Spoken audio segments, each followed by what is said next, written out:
Hi and welcome. So let's dive deep into third-party connections. Why are third-party connections happening on this journey? 99.99999% of people that I work with, divine feminines and some divine masculines, will say to me that I don't want a third party connection. This is not my morals. This is not what I do. I am not a person that even entertains an affair.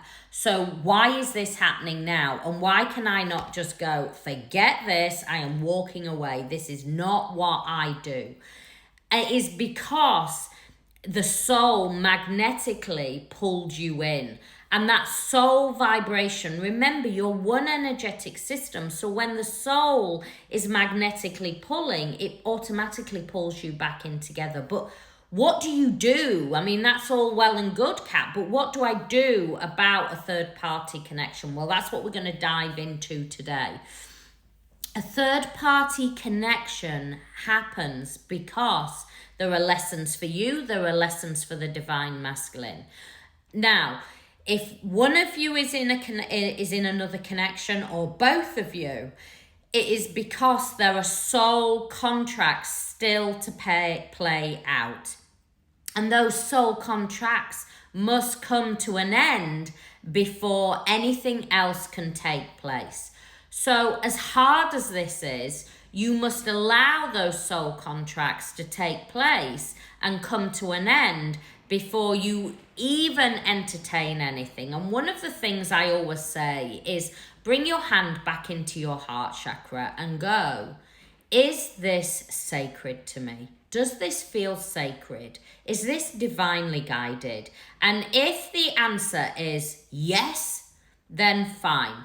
But I can guarantee that 99.999% of you will go, no, this is not sacred. This is not divine. This is me abandoning myself. And I've created this really beautiful piece that I want to share with you now. Somebody wrote something on my YouTube and it really got me thinking.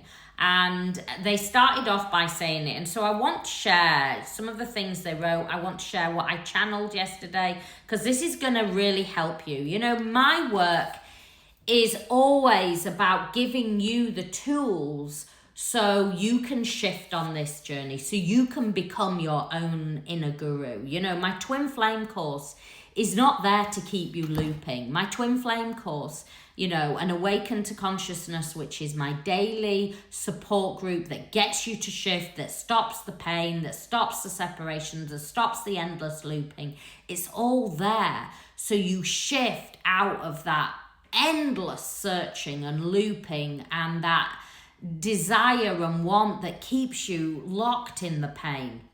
So I am talking about he and her in here, but I recognize that some of you will be same sex, some of you may be in that switch.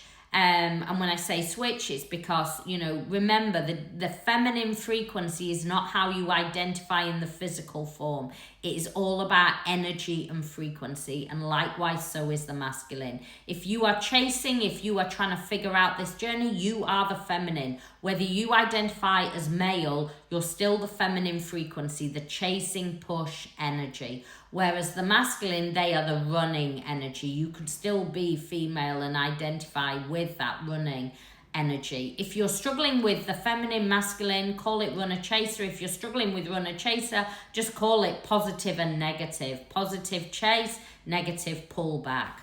Okay. He chooses her over you because you choose him over yourself. He chooses happiness with her because your happiness depends on him rather than yourself. He is only another version of you. It is two incarnations. He reflects the way that you abandon yourself.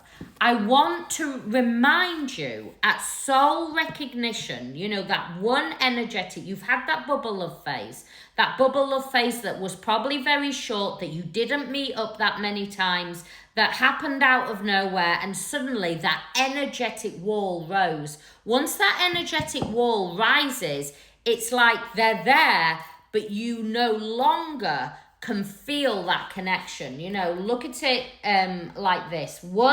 You were one frequency. It felt love, it felt connection, it felt so deep. The chemistry was off the scale.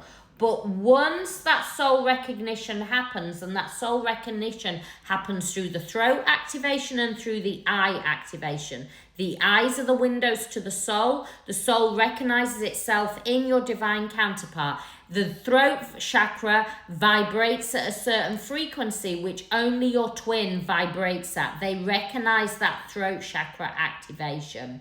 Once that happens, it puts you into separation. What was once a beautiful oneness frequency now is in separation.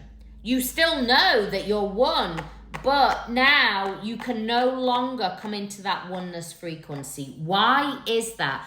Because there is fear-based energy. Wherever there is fear-based energy, and fear-based energy presents itself as fear, lack, chasing, the need for validation, the trying to control the connection, trying to validate why you should be together, feeling abandoned, feeling alone, feeling betrayed. Those are all the fear-based frequency. Those are the core wounds that are activated. But you as a divine feminine and the masculine, you both have the same core wound. It just activates it activates the same, but how it plays out is different. You chase, they pull away. You want control, they want freedom. You're wanting love, they are running away from love. You feel love as your safety, security, grounding in. It makes you feel safe and secure, does love. Whereas they see love as a fear-based. It makes them feel unsecure. It makes them feel like everything is spinning out of control. This journey is not about chasing divine feminine. It's not about staying in fear-based energy. Wherever you have fear-based energy, you will not come into that oneness. You will just go into this constant, smashing heads, basically. It is only when you release the fear-based energy, come into your soul frequency, your soul alignment, come into love, come into your sacred energy, that oneness frequency can be felt. Remember, you as the divine feminine, you lead the connection. Divine masculine is always responding to your energy and frequency. Now, you can hold that energy and frequency. This is something important. You can, while you're alone, while you're working on yourself, while you're starting to do that deep soul work, you can hold that frequency. But as soon as divine masculine either peacocks the energy or starts to come back in, you have a choice. Hold it, and then it'll slowly, they will come up and meet you there. Or you can feel that energy and drop. But when you drop, it will put you back into the lower frequency, the distorted connection. And so this journey is about, if they're in a third party, allow it to go. Hold your frequency, hold your energy. The mask, they can no longer hold when they're in the higher frequency. And remember, it's one energetic system. It will follow you. It just takes time. So you as the divine feminine, it's not to allow breadcrumbing. It's not to allow, I'll try and make this work. I'll be patient. No, this is about, no, I'm bringing my energy back. I'm bringing my frequency back. There's soul contracts to take place. Work through the soul contracts. I am here. You meet me here. And slowly but surely, they don't move at the same speed as you in the frequency because you're the spiritual twin. They're the matrix twin. For them to move up takes a slower, longer time. But you're not doing this for them to move up. You're doing this so you can stand in your power, in your sovereignty, in your love frequency, in your abundance frequency. If you need more help and support, my website is there.